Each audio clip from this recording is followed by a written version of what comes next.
Hello everyone, this is Shahrukh Hamid Khan और स्वागत है आपका हमारे यूट्यूब चैनल SRK पाठशाला में। इस वीडियो में हम कंटिन्यू करेंगे हमारे क्लास 10th का हिस्ट्री का चैप्टर नेशनलिज्म इन इंडिया। इसका फर्स्ट पार्ट ऑलरेडी मैंने अपलोड कर दिया है, तो अगर आपने वो नहीं देखा है तो उसका लिंक मैं आपको डिस्क्रिप्शन में दे दूंगा, तो वहाँ से आप उसको देख सकते हैं। चलिए नेक्स्ट पार्ट हम इसका आज इस वीडियो में डिस्कस करते हैं। So in previous video we discuss about how nationalism starts in India.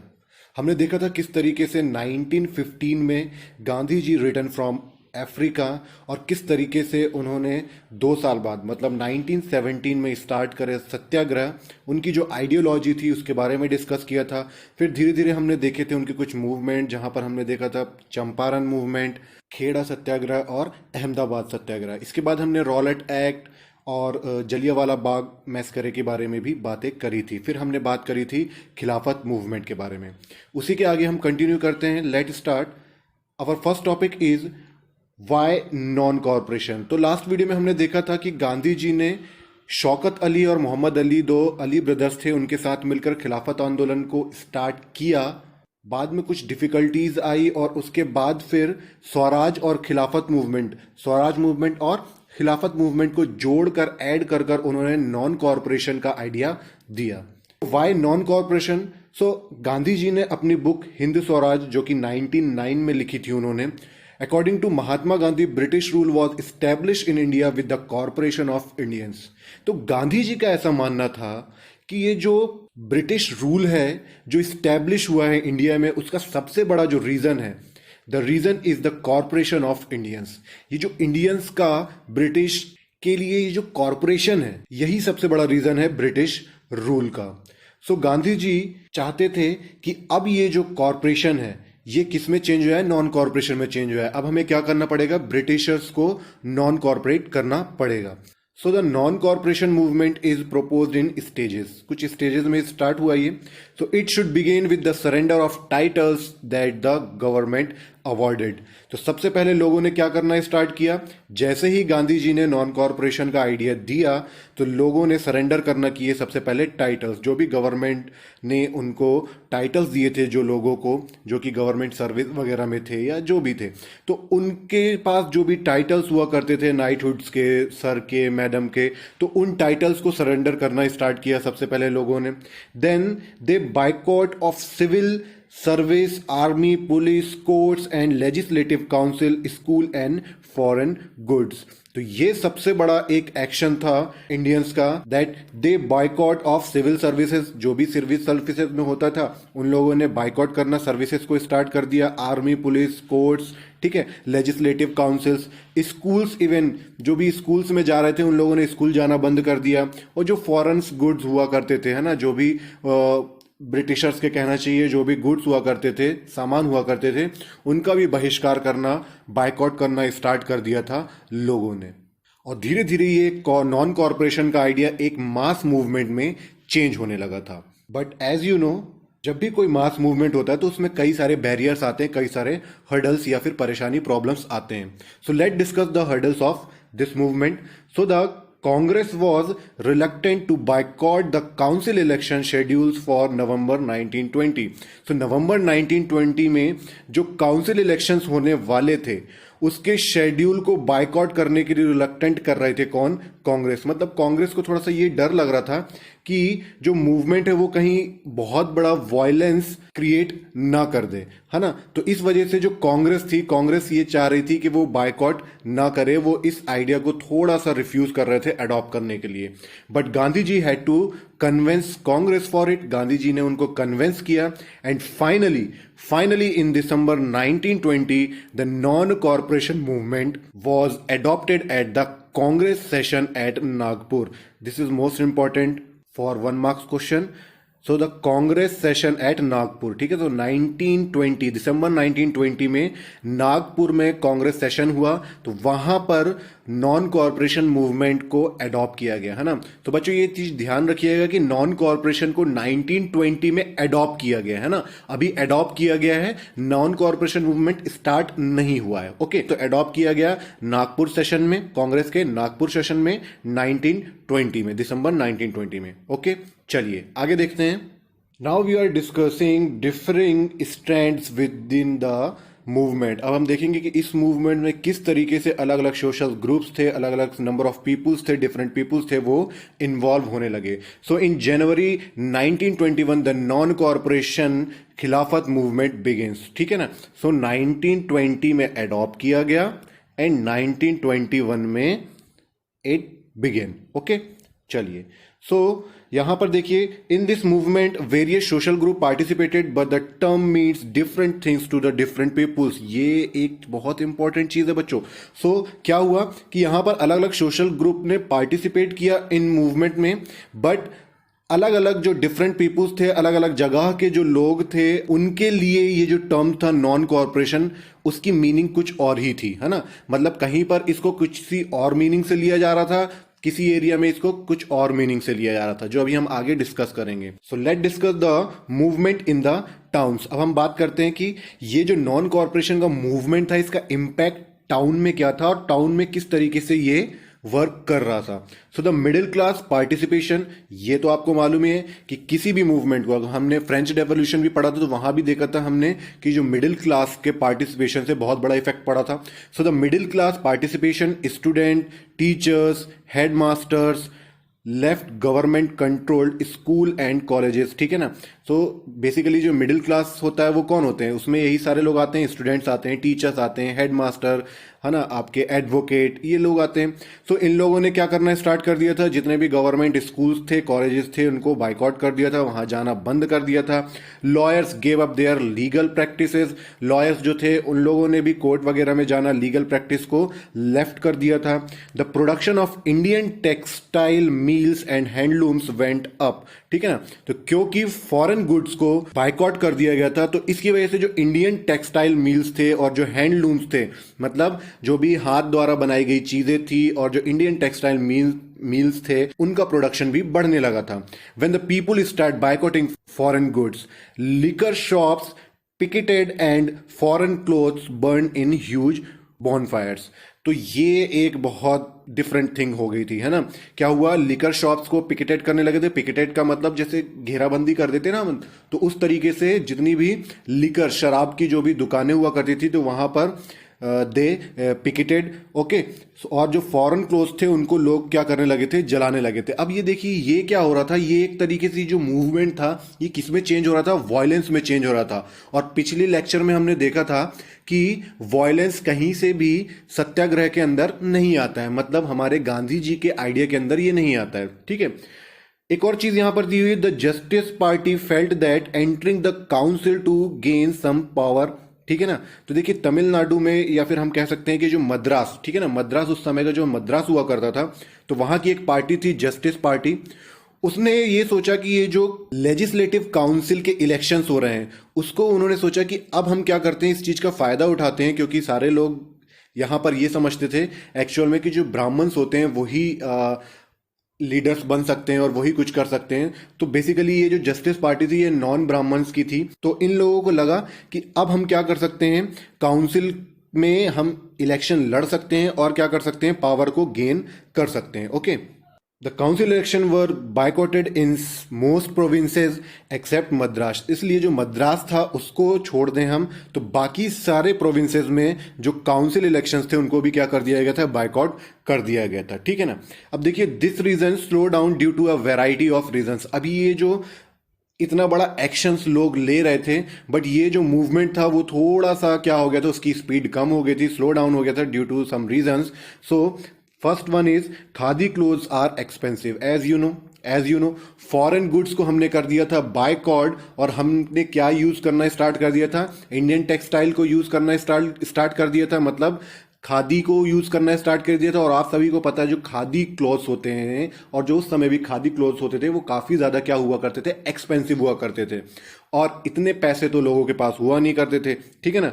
Students and teacher began trickling back to government school. ठीक है ना भाई, धीरे धीरे सभी लोग जाने लगे, क्योंकि सभी के पास परेशानी आने लगी ना, कि कुछ अल्टरनेटिव चीजें नहीं थी उन लोगों के पास, है ना, कि अब वो ऐसा तो नहीं था कि बाइकआउट कर कर ही घर पर बैठ जाएंगे तो फिर खाएंगे क्या। ठीक है ना।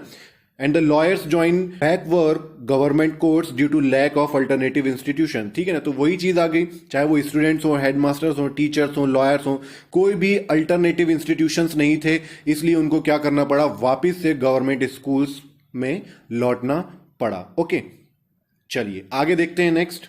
Now we are talking about the rebellion in the countryside. Okay, so ये कंट्री साइड का मतलब क्या होता है कि कंट्री, एक जो मेन कंट्री होती है ना, उसके आसपास के जितने भी गांव वगैरह होते हैं, है ना, टाउन्स वगैरह होते हैं, तो उन्हीं को ही हम क्या बोलते हैं, कंट्री साइड बोलते हैं। तो अब देखते हैं ये जो मूवमेंट था वो कंट्री साइड्स में उसका क्या इम्पैक्ट था, वहां पर किस तरीके से चीजें हो रही थी।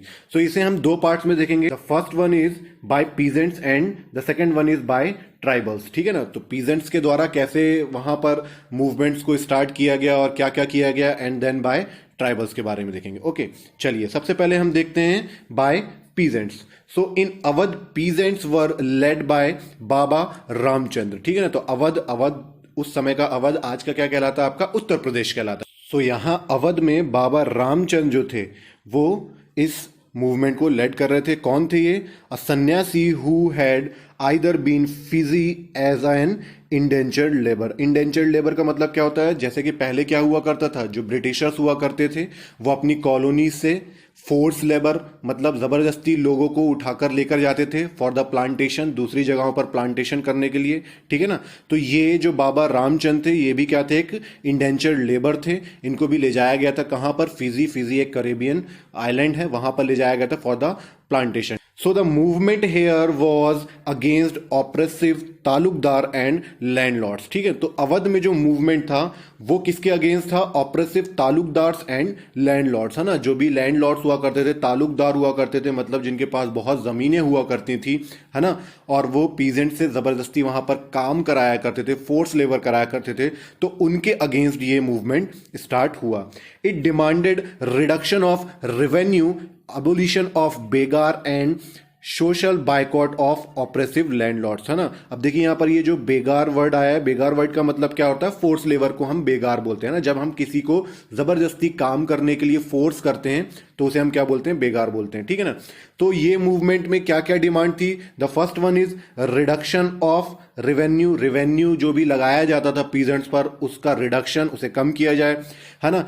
एबोलिशन ऑफ बेगार मतलब एबोलिशन किया जाए फोर्स लेबर को, मतलब बिना किसी की इच्छा के उसको जबरदस्ती काम नहीं करवाया जाए। And the social boycott of oppressive landlords, जो भी ऑपरेसिव लैंडलॉर्ड्स हुआ करते थे उनके अगेंस्ट बाइकॉट का डिमांड था इसमें। ओके, नेक्स्ट देखिए यहां पर nai dhobi bands were organised by panchayat to deprive landlords of the service. ठीक है ना, तो ये जो वहां पर उस जगह पर अवध में जो लैंडलॉर्ड्स हुआ करते थे उनके अगेंस्ट जो नाई हेयर कटिंग करते हैं, जो धोबी मतलब जो लॉन्ड्री वगैरह में काम करते हैं, तो इन लोगों ने भी अपनी एक पंचायत बनाई और इन लोगों ने क्या किया कि जो लैंडलॉर्ड्स थे उनकी सर्विसेज को क्या कर दिया, खत्म कर दिया। ओके, चलिए आगे देखते हैं next.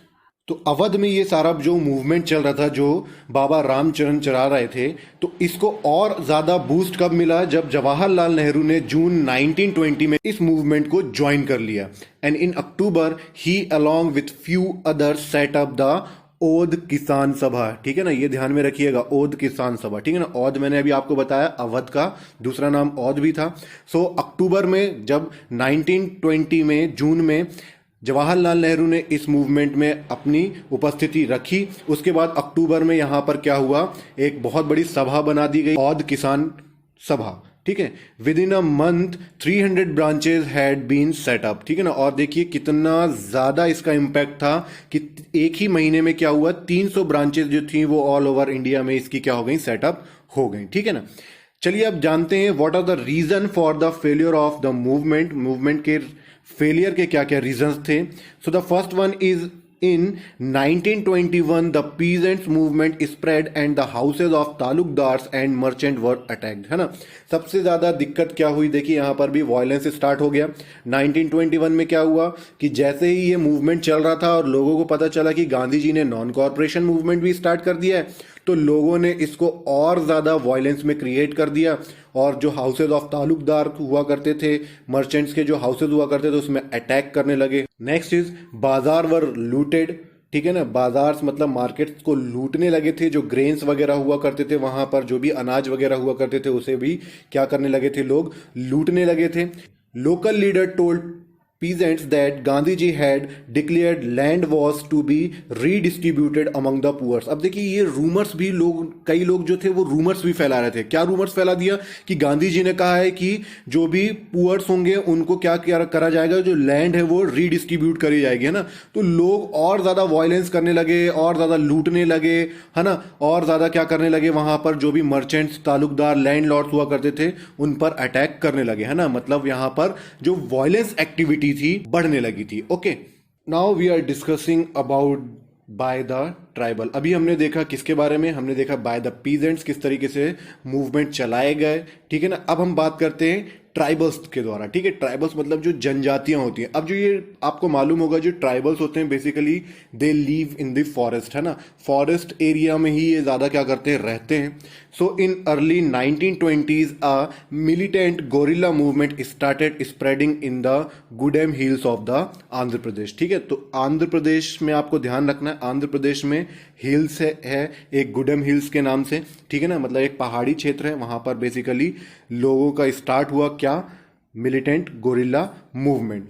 The people were angry on the colonial government for banning there entry in the large forest area.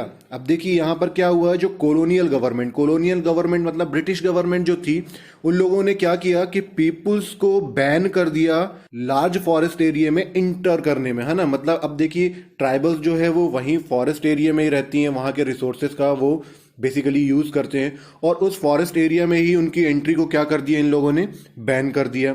There livelihood as well as their traditional right were affected, है ना। अब कोई भी ट्राइबल्स होते हैं जो उनकी जो लाइवलीहुड होती है और जो उनके ट्रेडिशनल राइट होते हैं वो कहाँ पर डिपेंड होते हैं, वो डिपेंड होते हैं उनके फॉरेस्ट पर, उनके एरिया पर जहां पर वो रहते हैं।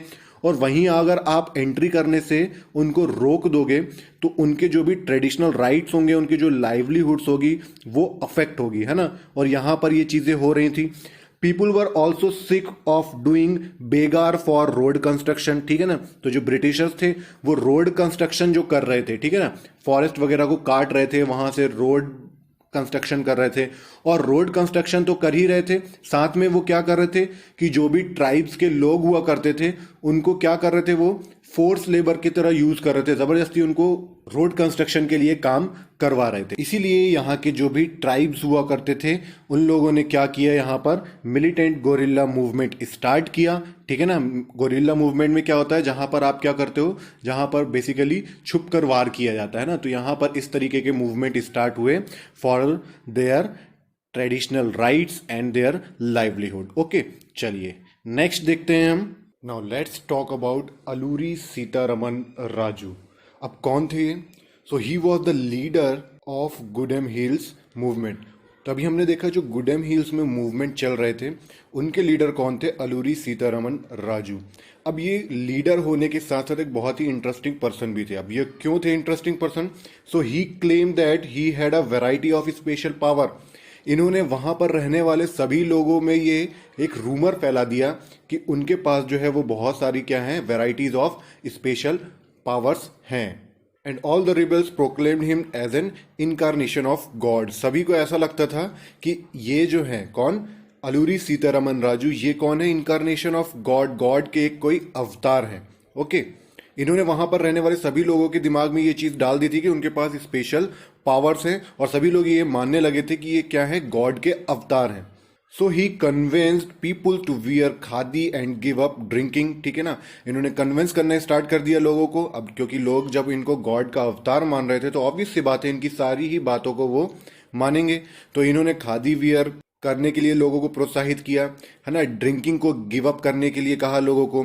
But he assisted that India could be liberated only by the use of force, not non violence, ठीक है ना। इन्होंने क्या कहा कि अगर इंडिया को लिबरेट होना है, फ्रीडम चाहिए, तो उनको क्या करना पड़ेगा, उनको यूज करना पड़ेगा फोर्स का, not non violence. Non violence से कुछ नहीं होने वाला, उनको क्या करनी पड़ेगा, फाइट करना पड़ेगी। सो भाई अब जब लीडर ही ऐसा बोल रहा है, फोर्स का यूज करने का बोल रहा है, so Gudem rebels attack police station, वहां के लोग पुलिस स्टेशन पर अटैक करने लगे, attempt to kill Britishers officials and carried on guerrilla warfare. Okay, so in 1924 इतना सब कुछ हो रहा था। So Alluri Sitaraman Raju was captured and executed and over time become a folk hero. ठीक है ना, उनको 1924 में कैप्चर कर लिया, मतलब ब्रिटिशर्स ने पकड़ लिया और उनको फांसी पर लटका दिया गया, लेकिन आज भी वहां पर लोग उनको एक फोक हीरो के रूप में मानते हैं। ओके, चलिए नेक्स्ट देखते हैं आगे। So now we are talking about Swaraj in plantation. इस टॉपिक पे हम बेसिकली बात करेंगे कहाँ की, आसाम की। So Assam is famous for tea plantation. तो यहां पर क्या हुआ, ब्रिटिशर्स इम्पोज्ड अ लॉ। कौन सा लॉ इम्पोज किया? Inland immigration act of 1859। 1859 में ब्रिटिशर्स ने इनलैंड इमिग्रेशन एक्ट बनाया। According to this act, plantation workers were not permitted to leave the tea gardens without permission. Okay, मतलब ऐसा कर दिया गया इस एक्ट के थ्रू कि जो प्लांटेशन वर्कर्स थे वो टी गार्डन से without the permission of government नहीं जा सकते थे, है ना। तो ये देख सकते हो, ये तो एक इंडिविजुअल जो फ्रीडम थी उसका वायलेंस हुआ। ठीक है ना। So in Assam plantation workers, freedom means right to move freely in and out. ठीक है ना। तो इस तरीके की यहां पर एक प्रॉब्लम चल रही थी। यहां पर क्या हो रहा था कि इस एक्ट के थ्रू ब्रिटिशर्स, जो इंडिविजुअल फ्रीडम थी लोगों की, खासकर कहना चाहिए जो प्लांटेशन वर्कर्स की थी, उसका वायलेशन कर रहे थे। तो जैसे ही इन लोगों को नॉन कॉरपोरेशन मूवमेंट के बारे में पता चला, so after they heard of non corporation movement, thousands of workers left the plantation and headed to home. ठीक है ना भाई, सब लोगों को जब मालूम चला कि गांधी जी जो हैं वो नॉन कॉरपोरेशन जैसा मूवमेंट चला रहे हैं, जब लोगों ने उसको जाना, तो थाउजेंड्स ऑफ वर्कर्स ने क्या किया, वहां से प्लांटेशन का जो वर्क था उसको छोड़ दिया और अपने घर की ओर निकल गए। But unfortunately, they never reached their destination and were caught by the police and beaten up। ठीक है ना। और क्या करा गया कि जो पुलिस थी, गवर्नमेंट की जो पुलिस थी, ब्रिटिशर्स जो आर्मी थी, वो लोगों ने क्या किया, उन लोगों को पकड़ लिया, उन लोगों को घर नहीं जाने दिया और काफी मारा पीटा। तो इस तरीके का एक आसाम में भी क्या चल रहा था, प्रॉब्लम चल रहा था। सो इस तरीके से नॉन कॉरपोरेशन मूवमेंट का जो इम्पैक्ट था वो धीरे धीरे कंट्री साइड्स में भी होने लगा। Okay, so that's enough for this video अच्छी लगी हो तो इसे लाइक करें। मिलते हैं नेक्स्ट वीडियो में, तब तक के लिए थैंक यू सो मच।